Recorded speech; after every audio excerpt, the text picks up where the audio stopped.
अस्सलाम वालेकुम। Welcome back to my YouTube channel. मैं आज बना रही हूँ मूंग की दाल। मूंग की दाल किस तरह से बनाएंगे, तो जी सबसे पहले एक कुकर में थोड़ा सा ऑयल लिया है, उसमें मैंने एक अदद प्याज शामिल कर दिए। प्याज शामिल करने के बाद मैं अच्छे तरीके से इसको फ्राई कर लूँगी। जब ये हल्का सा ब्राउन हो जाएगा तो इसमें शामिल कर दूँगी एक अदद सब्ज़ मिर्च। सब्ज़ मिर्च शामिल करने के बाद मैं इसमें शामिल कर दूँगी एक अदद टमाटर। टमाटर ये मैंने फ्रीज़ करके रखे होते हैं, इनका पेस्ट बना के ये मैं इसमें शामिल कर दूँगी। टमाटर मैंने डाल दिए। अब इसको अच्छी तरह से फ्राई कर लेंगे जब तक ये मेल्ट नहीं हो जाता। जो टमाटर है वो मेल्ट हो चुका है। अब मैं इसमें शामिल कर दूंगी पाउडर मसाले, 1 चम्मच नमक, 1 चम्मच हल्दी और हाफ चम्मच सुरख मिर्च। ये 3 चीज़ें शामिल करने के बाद मैं अच्छी तरह से इसको कुक कर लूँगी और इसके बाद मैं शामिल करूँगी मूंग की दाल। मूंग की दाल को मैंने सही तरीके से धो लिया है और 30 मिनट के लिए सोख करके पानी में रखा हुआ था।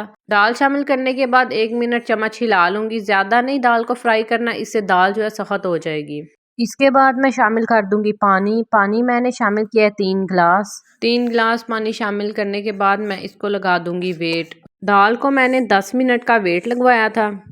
इससे ज़्यादा नहीं रखना क्योंकि दाल जो है ये जल्दी नीचे लग जाती है, इसलिए दाल को 10 मिनट ही सिर्फ वेट लगवाएंगे। 10 मिनट बाद मैंने कुकर का ढक्कन ऊपर कर लिया है। दाल हमारी बिल्कुल बनकर रेडी है। मैंने इसकी थिक कंसिस्टेंसी रखी थी, आप चाहें तो इसको पतला भी कर सकते हैं। मूंग की दाल बनकर रेडी हो चुकी है। अब मैं बना लूँगी तड़का।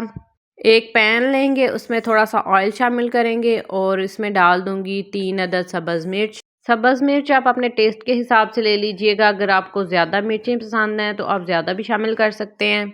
आप साथ में ज़ीरे का भी तड़का लगा सकते हैं। पर्सनली मुझे इस दाल में ज़ीरे का तड़का पसंद नहीं है, इसलिए मैं सिर्फ इसको मिर्च का लगा रही हूँ तड़का। ये तड़का मैंने इसमें शामिल कर दिया दाल में। अब दाल जो है बिल्कुल बनकर रेडी है।